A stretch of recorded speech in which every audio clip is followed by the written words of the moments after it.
इस दुनिया में तरह तरह के लोग हैं।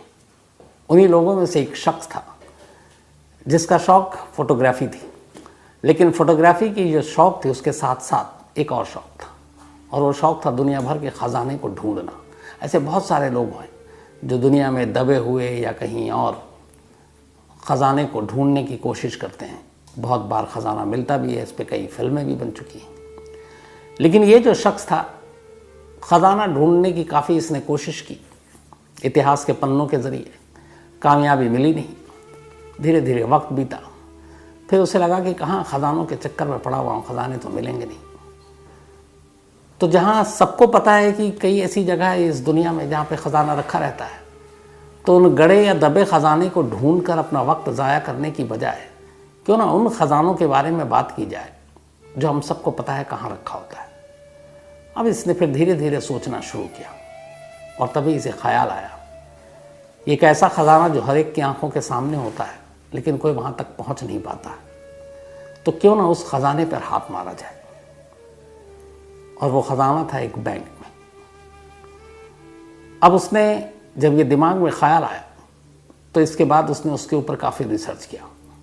रिसर्च करने के बाद अब उसने तय किया कि इस बैंक में रखे हुए पैसों को लूटा जाए, क्योंकि मेरे लिए यही ख़जाना है, और साथ ही अपनी होशियारी अक्लमंदी दिखाने का भी यही ज़रिया है। इसके बाद उसने एक बैंक को चुना, और यहीं से कहानी शुरू होती है। ये कहानी है फ्रांस के शहर नीस की। उस वक्त दुनिया के चुनिंदा ऐसे बैंक थे जिनकी मजबूती, जिनकी सुरक्षा की मिसालें दिया जाती थी। तो इस बैंक का नाम था सोसाइटी जनरल। इस सोसाइटी जनरल बैंक की खासियत ये थी कि बहुत पुरानी इमारत में बनी हुई थी। इसकी सुरक्षा ऐसी थी कि वो गार्ड या इंसानों पर भरोसा नहीं करते थे, वो बिल्डिंग, इमारत, दरवाजे, उसकी मजबूती पर भरोसा करते थे। तो इस बैंक में एक बड़ा सा मेन गेट था, उसका वज़न ही करीब 20 टन था। उस 20 टन के दरवाजे को हर दिन जब बैंक सुबह खुलने का वक्त होता तो लोग आते, कर्मचारी आते, बैंक के स्टाफ आते, तो जो टाइम होता कि अगर सुबह 9 बजे बैंक खुलेगा तभी उस बैंक के मेन गेट को खोला जाता, और फिर अंदर लॉकर और बाकी सारी चीज़ें होती। इस बैंक की बिल्डिंग दरो दीवार ऐसी थी कि दीवारों में भी लोहे लगे हुए थे, तो दीवारों को भी भेदना आसान नहीं था। कोई रोशनदान नहीं, कोई खिड़की नहीं, कोई और ऐसी चीज़ नहीं, मतलब एक छोटा सा भी रास्ता जिससे आप बैंक के अंदर दाखिल हो सकें। सिर्फ और सिर्फ एक बड़ा सा गेट, और उस गेट को बैंक खुलते ही खोला जाता सबके सामने, और फिर बैंक जब बंद होने का वक्त आता तो उस गेट को बंद कर दिया जाता। 19 जुलाई 1976 की बात है ये। सुबह का वक्त था, तमाम स्टाफ गेट के पास पहुंच गए बैंक के वक्त से पहले। अच्छा, ये वो दौर था 1976, तब ये एटीएम या फिर इस तरह की चीज़ें नहीं थी। आपको बैंक लेन देन के लिए आपको बैंक ही जाना पड़ता था। एटीएम मशीनें भी नहीं हुआ करती थी कि आप कहीं से पैसे ले लो, उसमें डाल दो, डिपॉजिट कर दो, क्योंकि टेक्नोलॉजी थी नहीं। तो हर काम जैसे हम आप कुछ साल पहले तक बैंक ही जाया करते थे हर बार, तो ये वो दौर था। तो ना इंटरनेट ना टेक्नोलॉजी बैंक में। तो बैंक पूरी तरह से इंसानों के हवाले और इस मजबूत दरवाजे और दीवार के भरोसे पर। 19 जुलाई 1976 की सुबह बैंक खुलने का वक्त हुआ, तमाम स्टाफ पहुंच गए। अब जिसकी जिम्मेदारी थी उस बैंक के ताले को खोलना, वो उस वॉल्ट यानी दरवाजे को खोलता है, लेकिन दरवाज़ा खुलता ही नहीं, बिल्कुल जाम। दोबारा कोशिश करता है, नहीं खुलता है। करीब 10-15 मिनट हो जाते हैं। तभी बैंक स्टाफ को याद आता है कि ऐसा 2-3 बार पहले भी हो चुका है कि दरवाज़ा खोलने की कोशिश की गई और नहीं खुला, शायद वो अंदर से जाम हो जाता है। तो इस दरवाजे और इस सिक्योरिटी की जिम्मेदारी जो जिस कंपनी को दी गई थी, जिसने ये दरवाज़ा बनाया था, जिसने ये ताला बनाया था, इससे पहले 2-3 बार जब भी ये दरवाज़ा नहीं खुला तो उस सिक्योरिटी कंपनी को फ़ोन किया गया। उनका फिर स्टाफ आया और उसने अपनी टेक्निक से दरवाजे को खोल दिया। तो 19 जुलाई 1976 की सुबह भी दरवाज़ा खोलने की कोशिश की गई, खुल नहीं रहा। करीब 1 घंटा बीत गया। अब ये हुआ कि लोगों जो बैंक में अब जिन्होंने अपना पैसा रखा है, उनकी अपनी ज़रूरत के हिसाब से अब कस्टमर भी वहाँ पहुँच गए। तो बैंक स्टाफ के साथ साथ अब कस्टमर की भी भीड़ गेट के बाहर। इधर दरवाज़ा खुल नहीं रहा है, बैंक स्टाफ परेशान, कस्टमर उधर अलग नाराज़। तो 1 घंटे की तमाम कोशिश के बावजूद जब नहीं खुला तो ये तय हुआ कि उस सिक्योरिटी कंपनी को फ़ोन करके बुलाया जाए। अब सिक्योरिटी कंपनी को इन्फॉर्मेशन दी गई कि भैया दरवाज़ा खुल नहीं रहा, आप आ जाओ। उनकी कंपनी के लोग आए। अब उन्होंने दरवाज़ा खोलने की कोशिश करते रहे, दरवाज़ा खुला नहीं। ऐसा लग रहा था कि बिल्कुल बुरी तरह से जाम है। करीब 3 घंटे बीत गए। 3 घंटे तक वो दरवाज़ा नहीं खुला। जब 3 घंटे तक नहीं खुला, इधर कस्टमर परेशान, क्या करें। तो फिर ये तय हुआ कि दरवाज़ा वैसे तो खुलेगा नहीं, दीवार भी इतनी मजबूत है, टूट सकती नहीं।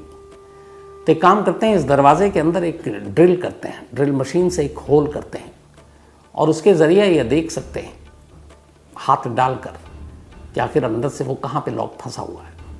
तो जहाँ पे अंदर से लॉक हुआ करता था, चूँकि उस कंपनी को मालूम, उन्होंने ड्रिलिंग मशीन से उसी के पास एक होल करना शुरू किया।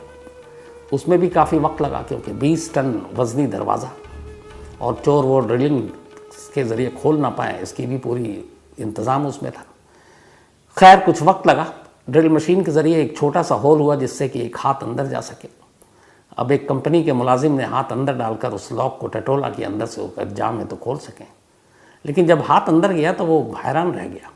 उसने देखा जहाँ पर लॉक होना चाहिए था, लॉक की जगह पर ऐसा लग रहा है कि जैसे अंदर से किसी ने पूरे ड्रिल करके या फिर एक तरह से उसको जाम कर दिया है। मतलब कोई ऐसी चीज़ जो कई बार लोहा को पिघलाकर और वो सारी चीज़ें करते हैं, आप उसको परमानेंटली बंद कर देते हैं। तो फिर वो ऐसा लगा कि उसके अंदर जो है वो कोई ऐसी चीज़ लगा दी गई है उस वॉल्ट को जहाँ पे लॉक था, जिससे आप उसको खोल ही नहीं सकते। मतलब वेल्डिंग मशीन के ज़रिए उस लॉक के पूरे हिस्से को और दरवाजे के 2 पार्ट जो होते थे, वेल्डिंग मशीन से उसको जाम कर दिया अंदर से। अब ये कैसे मुमकिन? पहले तो सिक्योरिटी कंपनी का उस मुलाजिम को हैरानी जब उसने अपने सीनियर को बताया कि अंदर तो वेल्डिंग के थ्रू पूरा जाम कर दिया गया। तब बदहवास लोगों ने चारों तरफ देखना शुरू किया बैंक के दीवारों को। पूरी दीवार सलामत, छत सलामत। तो कौन ऐसा शख्स हो सकता है जो अंदर से वेल्डिंग के ज़रिए पूरे दरवाजे को लॉक कर दे? और जिसने लॉक किया फिर वो अंदर ही होना चाहिए, बाहर आने का कोई दूसरा रास्ता तो है नहीं। लेकिन अभी उससे पहले मुश्किल ये थी कि चलो किसी ने लॉक किया, पहले अंदर तो दाखिल हों ताकि वहाँ का मंजर देखें। अब ये हुआ कि इतना बड़ा होल जिससे एक आदमी कम से कम अंदर दाखिल हो, वहाँ पे कहाँ पे किया जाए? दरवाजे के साथ बहुत वक्त लगता। इधर लोगों की भीड़ बढ़ती जा रही थी। आखिरकार तय हुआ कि एक दीवार के पास वेल्डिंग मशीन से एक इतना बड़ा सुराख किया जाए कि एक आदमी एक बार में आसानी से अंदर दाखिल हो सके। अब उस दीवार में होल करना शुरू किया गया। आखिरकार दीवार में होल किया गया। पहला शख्स अंदर गया। जब वो अंदर गया तो वो अंदर चीख पड़ा। उसने देखा कि अंदर सारे लॉकर टूटे पड़े हुए हैं, सारी तिजोरी गायब, उसके अंदर का रखा हुआ माल गायब। अब धीरे धीरे करके बाकी लोग अंदर गए। अंदर जाने के बाद अब उस वेल्डिंग, जब दरवाजे को देखा अंदर से, तो वेल्डिंग मशीन के ज़रिए बाकी उस पूरे दरवाजे के लॉक और सिस्टम को इस तरह से बंद कर दिया गया था कि आप दरवाज़ा खोल ही नहीं सकते थे, और इसीलिए बाहर से दरवाज़ा खुल नहीं रहा था। अब फिर उस वेल्डिंग जो किया गया था उसको तोड़ा गया, हटाया गया, तब दरवाज़ा खुला। अब अंदर जब उन्होंने देखा कि सारी चीज़ें लुट गई हैं, और फिर उनकी नज़र पड़ी बैंक के अंदर कोई शख्स नहीं, एक गड्ढे पे बहुत बड़े। अब उन्होंने उस गड्ढे को देखा तो लगा ये कुछ सुरंग टाइप है। अब यहाँ से पुलिस की एंट्री होती है। फ़ौरन पुलिस को खबर दी जाती है। पुलिस पहुँचती है। पुलिस बैंक का मुआयना करती है। बैंक का मुआयना करने के बाद जो सबसे पहले पुलिस देखती है, अंदर बैंक के एक दीवार पर एक मैसेज लिखा हुआ था। शायद जिसने बैंक पर हाथ साफ किया था उसने जाते जाते ये मैसेज लिखा था। ये जो मैसेज है था तो फ्रेंच लैंग्वेज में, लेकिन उसका हिंदी में ट्रांसलेशन ये है कि बग़ैर हथियार, बग़ैर नफ़रत के और बिना किसी वायलेंस के, बिना किसी हिंसा के। तो बग़ैर हथियार, बिना नफ़रत और बिना किसी हिंसा के बैंक लूट लिया। अब इससे क्लियर हो गया कि ये बैंक रॉबरी का मामला है। तो ये बैंक की चोरी 900 करोड़ की, लेकिन एक 100 करोड़ बैंक हाइस्ट, 100 करोड़ रुपए की चोरी। कैसे हुई ये चोरी? कुकू एफएम के ऑडियो बुक में ऑडियो बुक में आप जाकर ये पूरी कहानी इंटरेस्टिंग सुन सकते हैं कि आखिरकार 100 करोड़ रुपए चुराने के लिए क्या क्या किया होगा। तो डिटेल में ये कहानी कुकू एफएम के ऑडियो बुक पर है, 100 crore bank heist. Kuku FM देश का बेस्ट ऑडियो शो प्लेटफॉर्म है जिसके 15 लाख से ज़्यादा एक्टिव हिंदी पेड सब्सक्राइबर हैं और यहाँ हर महीने 4200 घंटे के कंटेंट्स के साथ ये लगातार बढ़ रहा है। कुकू एफएम ऐप पर 10,000 से ज़्यादा ऑडियो बुक हैं जिसे आप कहीं भी कभी भी सुन सकते हैं, हिंदी में सुन सकते हैं। इसमें biography, business, crime, entertainment, politics तमाम बुक हैं। क्राइम तक फैमिली के लिए इस वक्त एक खास ऑफर है। कुकू एफएम ऐप के पहले महीने के सब्सक्रिप्शन पर पूरी क्राइम तक फैमिली के लिए 50% डिस्काउंट है। यानी पहले महीने के लिए सिर्फ 49 रुपये में आपको 10,000 ऑडियो बुक का ऐसा खजाना मिलेगा जिसे आप जहाँ चाहें सुन सकते हैं और अपना ज्ञान बढ़ा सकते हैं। इस वक्त आप अपनी स्क्रीन पर एक QR कोड देख रहे हैं, इसे स्कैन करके direct Kuku FM app download कर सकते हैं। और इसके अलावा क्राइम तक फैमिली के लिए नीचे दिए गए डिस्क्रिप्शन बॉक्स में लिंक को क्लिक करें और कूपन कोड CRIME50 लगाएं, जिससे पूरी फैमिली को 50% डिस्काउंट के साथ 99 रुपये का सब्सक्रिप्शन सिर्फ 49 रुपये में मिलेगा। पुलिस ने मामले की तफ्तीश की। अब उस सुरंग को पे जब नज़र पड़ी पुलिस की टीम की तो उस सुरंग में मजबूरी थी किसी को उतार कर देखना कि इसका दूसरा सिरा कहाँ जाकर खुलता है। खैर पुलिस की टीम जो है सुरंग में उतरी। सुरंग में अंधेरा। अब वो अंधेरे में चलते गए। चलते चलते जब वो सुरंग के दूसरी तरफ निकले तो पता चला कि वो उस शहर के एक अंडरग्राउंड सीवरेज होती है उसकी लाइन थी और वो शहर के एक खास जगह पे सीवर के पास से बाहर निकले। जहाँ पे वो सीवर निकल रहा था वहाँ पे बिल्कुल सुनसान टाइप की जगह थी। तो अब बैंक से इस सीवर के बाहर पुलिस की टीम निकली तो ये अंदाज़ा हो गया कि जो बैंक के लुटेरे थे उन्होंने सुरंग खोदी, इस सीवरेज लाइन के थ्रू बैंक तक पहुँचे, बैंक को लूटा और इसी रास्ते से वापस चले गए। अब ये क्लियर हो गया कि मामला बैंक रॉबरी का। अब पुलिस को बैंक के अंदर से भी कुछ चीज़ें मिली, सुरंग के अंदर से भी कुछ चीज़ें मिली, बैंक के अंदर से उन्हें बहुत सारे खाने पीने की चीज़ें मिली, कुछ खाई हुई, कुछ आधी खाई हुई। उन्हें लगा कि जो भी चोर था बड़ी तसल्ली से उसने खाना खाया क्योंकि खाने की मात्रा इतनी ज़्यादा थी। इसके अलावा उनको 27 गैस सिलेंडर मिला जो शायद बैंक के जो अंदर के तिजोरियाँ थी उनको काटने के लिए इस्तेमाल किया गया था। वेल्डिंग टॉर्च जलाई थी। तो ये सारी चीज़ें इशारा कर रही थी कि ये पूरा मामला एक प्री प्लान चोरी का था। इतना ही नहीं, जिस सुरंग के ज़रिए सीवर के थ्रू पुलिस की टीम निकली तो वहाँ पे वेंटिलेशन मशीनें भी लगी हुई थी ताकि हवा जो है फ्रेश एयर वो ले सकें ताकि अंदर दम घुट न जाए। तो इतने सारे तामझाम के साथ शहर के एक सबसे सुरक्षित बैंक के अंदर एक चोर चोरी कर चुका था। अब हिसाब किताब लगाना शुरू किया गया। जब हिसाब किताब लगाना शुरू किया गया तो उस वक्त जो रिपोर्ट आई वो ये थी कि 20 मिलियन से भी ज़्यादा, यानी कि डॉलर में अगर कहें तो 110 मिलियन डॉलर और इंडियन करेंसी में कहें तो करीब 900 करोड़ रुपए कैश और ज्वेलरी उस बैंक की तिजोरी से गायब हो गए थे जो अलग अलग लोगों के थे। 900 करोड़। ये उस वक्त की सबसे बड़ी चोरी थी। इस चोरी की खबर पूरी दुनिया के मीडिया में आई, फ्रंट पेज पे खबरें छपी और इस चोरी के तरीके पे लोग हैरान थे कि कैसे ये चोरी हुई। अब पुलिस के ऊपर, फ्रेंच पुलिस पर दबाव कि इस चोरी के केस को सुलझाएं। फ्रेंच पुलिस ने अपनी स्पेशल टीम बनाई, लोगों को लगाया। 3 महीने बीत गए। 3 महीने तक कोई जानकारी नहीं मिली। अब अक्टूबर का महीना आ गया, अक्टूबर 1976। पुलिस अब भी कोशिश कर रही है 900 करोड़ रुपए के चोरों को पकड़ने की और हाथ खाली है। 3 महीने के बाद अक्टूबर 1976 में एक लड़की अचानक एक पुलिस स्टेशन में पहुंचती है इसी नीस शहर के और वहां जाकर कहती है कि मुझे इस बैंक चोरी के बारे में जानकारी है। अब पुलिस को और क्या चाहिए। उसने कहा कौन क्या।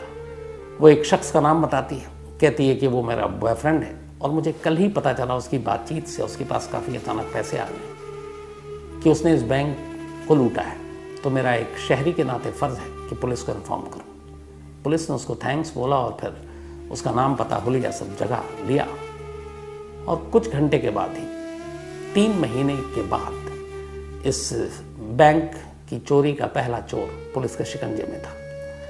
अब पुलिस ने जब उसको पकड़ा, उससे पूछताछ की गई, तब उसने अपने बाकी गैंग के लोगों के नाम बताने शुरू किए। जब सारे गैंग के लोगों को पकड़ लिया तो पुलिस हैरान थी, क्योंकि वो सारे छोटे मोटे चोर थे, छोटे मोटे गिरोह चलाते थे। पुलिस यकीन नहीं कर पा रही थी कि इतनी ज़बरदस्त प्लानिंग के साथ इतनी बड़ी बैंक की सुरक्षा को भेदते हुए उस बैंक से 900 करोड़ रुपए की लूट इन छोटे मोटे चोर उचक्कों का काम नहीं है। पुलिस अब उन सारे लोगों से बार बार पूछती रही। आखिरकार फिर उस गैंग के एक दो लोगों ने अपना मुंह खोला और उन्होंने कहा कि असल में हमारे इस गैंग का जो मास्टरमाइंड है इस चोरी का, वो कोई और है और वो अभी हम में से नहीं है, पकड़ा नहीं गया। किसी ने भी अपने मास्टरमाइंड और इस गैंग के सरगना का नाम नहीं लिया था। उन दो लोगों ने ले लिया। नाम पता चला अल्बर्ट स्पाजियारी। अल्बर्ट स्पाजियारी इटली का रहने वाला था और ये पेशे से एक फोटोग्राफर था और फोटोग्राफी के साथ साथ इसको गड़े और दबे खजाने को ढूंढने का शौक था। अब जब ये नाम पुलिस के सामने आया, पुलिस ने जाल बिछाया और आखिरकार अल्बर्ट स्पाजियारी भी अब उनके शिकंजे में आ गया। अब उससे पूछताछ शुरू। जब पूछताछ शुरू तब उसने बताया कि मैं दुनिया भर में बहुत सारे खजाने की तलाश में भटकता रहा, कामयाबी मिली नहीं। तब मैं इस शहर में आया और इस शहर में आने के बाद मैंने भी इस बैंक में अपना अकाउंट खुलाया और इस अकाउंट को खुलवाने के बाद अब मुझे लगा कि खजाने के पीछे कहाँ इधर उधर भागते रहो, क्योंकि मुझे इस बैंक के बारे में असलियत पता चल गई थी कि इस बैंक में बहुत सारे पैसे हैं, यानी खजाने हैं। तो इसी सोसाइटी जनरल बैंक में फिर मैंने अपना अकाउंट खुला लिया। अकाउंट खोलने के बाद अब मैं अक्सर बैंक आता और अब मैंने प्लानिंग करनी शुरू की। सबसे पहले उसने इस बैंक में एक लॉकर लिया। उसने कहा कि उस लॉकर को लेने के बाद मैंने बैंक चूँकि इतनी बार गया था, बहुत सारी फोटोग्राफर था पेशे से, तस्वीरें भी दी, तो उसने देखा कि इस पूरे बैंक की जो सुरक्षा है वो सिर्फ एक मेन गेट के हवाले है। 20 टन वजनी वो गेट जो खुलता नहीं है और उसे खोलने वाला कोई नहीं है। तो मुझे लगा कि बाकी पहरेदार और बाकी लोगों की तरफ से ये बेखबर है बैंक के तमाम जो करता धरता है। तो इसने कहा कि उस दरवाजे को तो खोलना और उस दरवाजे से आकर चोरी करना मुश्किल था। तो उसने सबसे पहले ये भी सोचा कि अंदर शायद कुछ सिक्योरिटी सिस्टम में अलार्म होगा। तो उसने जब अपना जो एक लॉकर लिया, उसके अंदर उसने एक अलार्म वॉच रख दिया, एक घड़ी जिसमें अलार्म बजती है, और उसमें रात का टाइम फिक्स किया और अपने एक दिन लॉकर में गया और उसने उस अलार्म वॉच को उसके अंदर डाल दिया। घंटी बजी, कुछ नहीं हुआ। 2 दिन बाद वो फिर बैंक आया, उसने घड़ी में अलार्म सेट किया। फिर रात को घंटी बजी, कोई हरकत नहीं। तो वो अब कन्विंस हो गया कि इस बैंक में सिक्योरिटी सिस्टम कुछ नहीं है जो डिटेक्ट कर सके ऐसे, क्योंकि अगर लॉकर के अंदर अलार्म बज रहा है तो कोई सेंसर या बाकी चीज़ें पकड़ सकती हैं, लेकिन वहाँ किसी को खबर ही नहीं हुई। नॉर्मल बैंक में सुबह से रात तक काम चल रहा है। उसे लगा कि बस अब इस बैंक को लूटना आसान है। इसके बाद वो इंजीनियर बनकर शहर के म्युनिसिपल दफ्तर पहुँचता है। बैंक को चारों तरफ से वो अपनी नज़रों से पहले ही टटोल चुका था। अब वो पहुँचा इंजीनियर बनकर फेक म्युनिसिपल कॉरपोरेशन के दफ्तर। उसने वहाँ से शहर का नक्शा लिया। शहर के नक्शे को लेकर अब उसने उस बैंक को देखा, उस बैंक के इर्द गिर्द की तमाम चीज़ों को देखा, पर उसे कहीं से भी बैंक में और एंट्री का कोई रास्ता सूझा नहीं, क्योंकि बैंक की दीवार और उस दरवाजे को भेदना नामुमकिन, और कहीं एक छोटा सा रोशनदान भी नहीं जिससे दाखिल हो। तब उसे लगा ज़मीन के ऊपर की बजाय ज़मीन के नीचे की तरफ सोचो। उस नक्शे के ज़रिए उसे पता चला कि यहाँ पे कुछ सीवरेज लाइन है।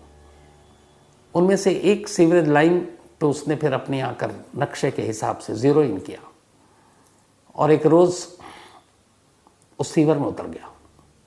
उतरने के बाद उसने नापना शुरू किया और फिर उसे अंदाज़ा हो गया कि ये सीवर की लाइन जो मेन शहर के मेन सीवर की लाइन है, उससे एक जगह पर आकर ये कटती है और वहाँ से अगर हम सुरंग बनाएं तो सीधे बैंक के अंदर जाकर इस सुरंग को खोल सकते हैं।